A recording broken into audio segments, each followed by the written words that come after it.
Your unique style as a portrait photographer are like these M&Ms, and each color represents a certain style of shooting or unique style, what makes you unique as a photographer. What clients want to see when they're deciding whether or not they want to hire you is a consistent style. But your portfolio should be diverse, but not repetitive. As you can see with these M&Ms, a consistent style is like multiple colors, but each color matches one another. But a messy and kind of just like all over the place type of portfolio is like this. A bunch of colors, some match, some don't, but for the most part, it's all over the place. That's how bad your portfolio is. But that's the issue. Your portfolio looks like this messy pile of M&Ms. It's just a clutter of random colors. You've got some colors that match, like the red and the orange, but then you've got a blue and a green and a brown. It's all over the place. And it's the reason why clients won't hire you, but they'll hire this photographer. And the knowledge that I'll give you in this video will help you turn your portfolio to this messy pile right here to this clean one. And it's the knowledge that helped me and people on my program, just like Rob, clean up their portfolio to land page shoots with clothing brands and companies alike. So why does this pile get all the client bookings, the leads, the inquiries, but this pile gets nothing? Well, obviously we've already established that this pile is the messy and cluttered one. But what does that look like in the photography sense? This pile, they explore every single genre. They do everything. They do events, weddings, they do some street photography, some travel portraits, whatever it is. They don't have a specific genre that they like or that they go into. And on top of that, the style within those genres is also inconsistent. The lighting is completely different, the color grading is different, the composition choices, the lens choices, and there's no coherence to any of their work. It almost looks like it was a different photographer every single time, every time they shot something. Obviously, therefore, they're made of all these different colors. And again, like I said in the intro, each color represents a different style of shooting, and not any of the colors really match. It's just like a mess and clutter of colors. And it's just like your style, what your portfolio probably looks like right now. And that is why you're not landing clients. But the problem you had is that you thought it was a good thing. You thought that having range, like you can be good at everything and you will attract the most amount of clients, when that isn't really the case. You want to become a specialist. Because to be honest with you, I don't know a single photographer that has a portfolio like this that is really successful in one or two genres. Well, obviously, yes, there are exceptions out there. There's obviously big famous photographers that can do everything and still get booked and get a lot of money from it. But again, that's an exception to the rule. And just because they're famous or they get loads of likes on Instagram doesn't mean they make a lot of money. Again, likes does not equal cash. You can have 500,000 followers on Instagram, but you get no bookings and you make not enough money from your photography to the point where you have like a normal day job. So why does this type of portfolio not really attract many clients? Well, it's unpredictable for them. Like, put yourself in the client's shoes for a second. If you're a client and you're looking for photographers to work with, and they see one photographer, it's you, and you have this portfolio like this with all these genres and styles or whatever it is to show range, you look unpredictable. You're like, what am I gonna get out of you? I don't know what, if I hire you, I don't know what results am I gonna get? Like, what type of photos will I get? Will I get this color grade? Will I get this lighting setup? Will I get something like this, something more commercialized, something more creative? They have no idea, even have no idea on your skill level either, like your technical skills. And another thing too, when you have a portfolio like this, you look like a hobbyist. You don't really look like a full-time professional, like this is your job and you are a specialist, because you just look like a hobbyist, like you do it for fun. Like, 'cause you're just dabbling in everything at once. So you probably did that when you first, or still doing that. But when I first started doing photography, like as a hobby, I was doing this exact thing. I did some street photography, I did some portraits, I did some products. Like, I was just trying out, or some food photography or something like that. Like, I was trying out everything because I didn't really know exactly what I wanted to pursue. And it was more of a hobby. It wasn't really an actual professional career. But the problem is, you want to turn this into your professional career, land clients right now, but you're approaching it like I did like 5-6 years ago when I was just starting out with like a little beginner camera. It's like you're a jack of all trades, but a master of none. And doing this will feel like more of a side hustle to you rather than a full-time career, because you're doing an event on the weekend, then you've got a wedding next week, and then you've got a portrait shoot in a month's time, and it's just, there's no consistency to your work, and you're not really making enough money from it because you're not able to charge as much either, because you're not a specialist at anything at once. So yeah, it's just more of a side hustle rather than a full-time career. This pile, on the other hand, they pick one genre. So unlike them, they do everything. This photographer does one thing. Let's say it's your portrait and fashion photography, because that's us on this channel. And not only do they pick that one genre, their style within that genre is also consistent. But even though they have a unique style, their style isn't repetitive. As you can see, there's 3 different colors here. It isn't just like a bunch of red or a bunch of orange. There's got yellow, orange, and red, which is all matching together. And by the way, we will look over how you can keep your style consistent without it feeling repetitive later on in the video. And this is an obvious green flag for clients because you're predictable, which is a good thing, by the way. They're paying you good money. They want to know exactly what they're going to get out of you. They get that reassurance. They're like, yeah, if I hire this person, they're going to deliver and I know what we're going to get out of it. This photographer is a specialist and appeals to one type of clients. This photographer appeals to every sort of clients, which is, again, not a good thing.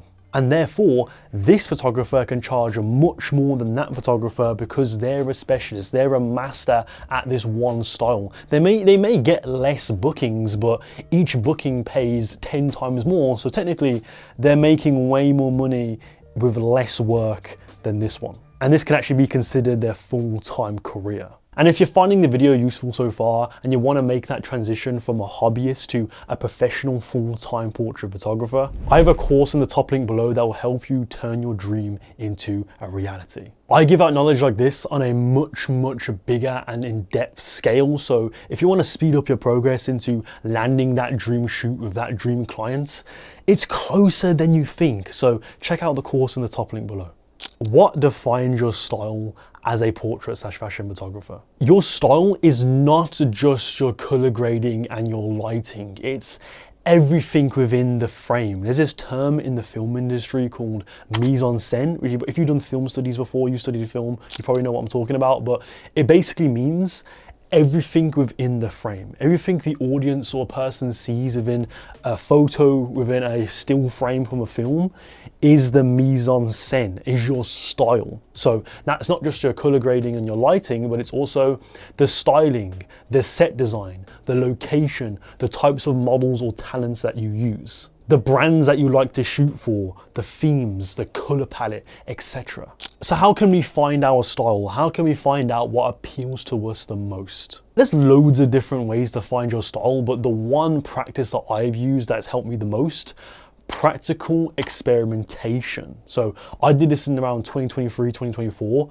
I just shot as much as possible. I did as many shoots as possible. I would do every style of shooting. I wasn't afraid to be inconsistent. I was like, I don't care if it doesn't have a specific style. I just want to do anything that appeals to me, I want to do. I tried out this lighting technique, this type of color palette, this theme, this location. I did studio stuff, outdoor stuff. I did these types of compositions, different lens choices, lens filters, no lens filters, different like emotions and themes. I was going for this more ethereal look, this more dreamy, moody look. Then I went for this more, I don't know, like fashion look. Well, I just tried out everything, because the reason why I want you to do this is, the reason why right now you're not really improving as a photographer and you're not really, your portfolio is kind of at a standstill, is because you don't prioritize actually going out there and taking photos with your camera. Because you don't really know what you truly like in terms of your style as a photographer until you actually try it. Because you may have this style of shooting that you really like from this photographer, but then you personally try it and you're like,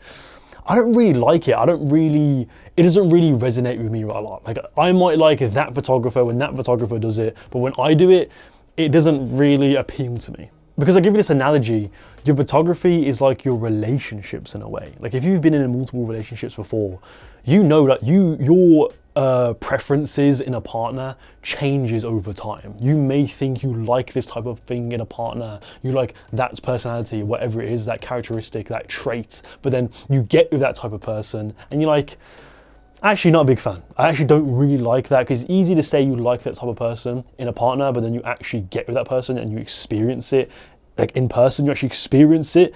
You actually like, I don't think, I'm not a big fan of it. You may actually like it, but there's a chance where you're just like, I got hands-on experience with it, I'm not really a fan. And it's the same thing with your photography. You may think that you like that style of shooting, but when you try it, don't really like it, or you may love it. You may like, oh my God, I didn't know I would love this so much. Or you try something that you weren't really keen on doing, but you do it anyway, and you're like, damn, I love this. Like, I love this type of location choice or lighting choice or whatever it is, and you stick to that from now on. And then as you grow in that experimental phase, as it goes on, near the end, it's gonna niche down a little bit. Like, your portfolio is naturally gonna niche down to a certain style and go to these colors. So at the start, it's more like this pile right here, where it's like you're doing everything, you're trying everything all at once, you don't know what you like, what you dislike, whatever. And then it just slowly just funnels down. It funnels down. Like, actually, I just like this. I just really like these oranges. I really like this orange. I really like that. And then maybe one time you do a little bit of red or something like that, and you do a little bit of yellow, and it just comes this consistent style of shooting. The one thing that you can do to speed up this progress, journal down what is your dream shoot. Like, actually think about your dream clients, your dream job. What is that? What is that big shoot that you want to get booked for someday? Like, recently I just landed a big job with this clothing brand. It was like a run club, but they also sell clothing, and it was probably one of my dream shoots. It was in a studio, had a really cool lighting setup, the concept was really cool. I was shooting for a sportswear brand. It's what I want to do, and the reason why I was able to land that job is because I had that goal in mind from the start, or from a certain point, and I aligned all my work to that end goal, which would eventually attract those types of clients.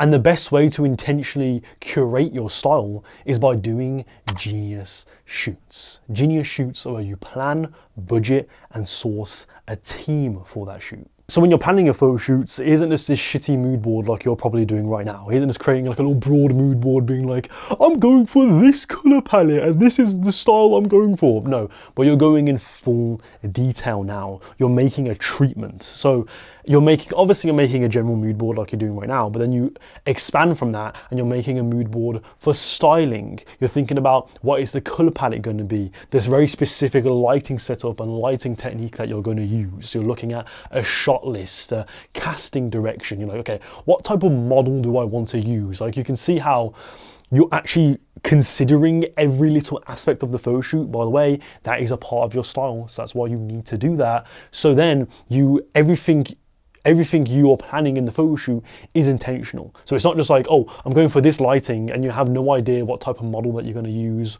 or what they're going to wear, or the color palette, maybe or the colors they're going to wear, or the makeup, or whatever it is. You don't really know. So that is why right now your portfolio building shoots feel like they're all over the place, is because you're not really journaling or really thinking about those other aspects. But when you intentionally think about that, those things become more consistent. Your styling in each photo shoot becomes very consistent. The makeup is consistent. The types of models that you use is consistent. Next part of the genius shoot, you're budgeting the photo shoot. So not saying you have to put thousands of dollars and hundreds of thousands of dollars or whatever that to put towards a shoot, but just having that mindset that you're willing to put money towards the shoot is really going to help you there, because you don't want money to be a limiting factor here. Because a lot of shoots, you can create very high budget photo shoots on a very low budget. Like, if you just have $100 to put towards a studio, that's it. Like, having that alone is gonna like automatically make your work 10 times better, just because you're simply willing to put some sort of money towards it. Maybe it's traveling to a different city, or maybe even a different country to get some certain shots in a certain location. It's buying out an outfit for the model. It's just like, you're just putting some sort of money towards the photo shoots. Again, don't think you have to spend like hundreds or thousands of dollars on each photo shoot that you do. $100 can go so far. Even less than that, like 75. And then lastly, sourcing a team for that shoot. So if we looked at those little aspects like the styling and the makeup or whatever, having a stylist is going to be very important so they can professionally style the model. You don't have to be like, you might not know how to specifically style the model, you might not have very specific pieces in mind because you're not a stylist. So having a stylist helping you out on a collaborating with you on a shoot, that's going to be really good, because then they can be like, okay, you want that, you can create like a general mood board for the styling, and they can go from there, and you can communicate back and forth with like what vibe that you're going for, and you can get a professionally styled model, which again makes you look so much more professional, especially with the makeup too, all those things. It's like, if you approach your photo shoots in this way, Genius Shoots, where you're planning the photo shoot so you know exactly what you're going for, and everything's really intentional, you're budgeting it, so you're putting some sort of money towards it, and then you're sourcing a team to help you out with the styling and the makeup or whatever, your photo shoots are going to look so professional and so high quality where it doesn't even look like a personal project. It looks like a professional client shoot, which clients want to see that. People don't need to know that it was a collaborative shoot, by the way. Like some people would probably just assume that that shoot was for a client and you're selling something, even if you weren't.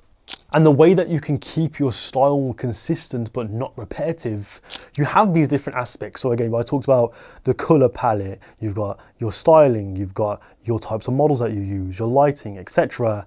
You can then just change one of those aspects each time. Well, not even each time, just for like a couple photo shoots here and then, just change one thing that you probably haven't done before, but the rest of it is the same. So maybe like your styling choice, your types of models, the color palette, the location that you use is all the same, but then you change up the lighting a little bit just to try something new. You use RGB lighting, or you go for something more, I don't know, a different type of lighting theme. Like you go for, maybe you usually go for like quite low-key editorial, very like deep shadows, contrasty look, and then your next photo shoot you stick to everything else the same, but then you change the lighting and you make it more high key and looking more airy and soft. Because it's time to take your portfolio building shoots seriously, because you see these photographers online that talk about, oh, you can't make money from your creativity, you have to be corporate, commercialized. That is impossible. That's not where the money's at. You need to be more commercialized. You have to shoot like this to make money, etc. It's complete bullshit. But the reason why your creativity isn't making you money right now is because it requires a certain level of skill and strategy to make it profitable. And those skills and strategies is exactly what I teach in my program that I have in the top link below, like I mentioned earlier. If you follow the action steps I give you within the course, you will become successful from your creativity. You will know how to build up your network very easily. So like I mentioned earlier, I talked about sourcing a team for your photo shoots. And you're probably like, oh, how do I get a stylist to work with me for free? How do I get a makeup artist, an assistant? How do I even find a model? I tell you all of that within the program. Learn how to price yourself so you're not undercharging or you're not overcharging where clients will easily just reject you. You will know how to create the perfect portfolio, just like this pile right here. You'll learn even more about how you can find your unique style, how you can keep it consistent but diverse at the same time. Like I said in the intro, there's already people in the program making progress. Just like Rob, he was able to land a job with a clothing brand because he used the practices like I told him in the course and decided to clean up his portfolio to look something more like this. The course is for everyone, by the way. You can be a complete beginner and you want to learn how you can turn this into a full-time career, make some serious money from it, or you could be someone who's more intermediate, just like Rob. He started like 5 years ago, but only recently, since joining the program a few months ago, as he started to land more clients and clean up his portfolio to make more money. Or you could be someone who's more advanced in a different genre. So maybe you did wedding photography and you went really good at weddings, but then you want to make that transition into portraits, into fashion. As long as you want to make money as a portrait photographer and turn this into a full-time career while keeping creative, this course is going to be for you. So if you want to land your next paid shoot and turn this into your full-time career while keeping creative within this genre of photography, the course in the top link below will help you. So click it in the top link below. That is it for the video though. Thank you for watching. Hope you found this useful. Like, subscribe, comment, all that type of stuff. Click on this video right here to learn more about portrait photography, and I'll see you next time. Goodbye.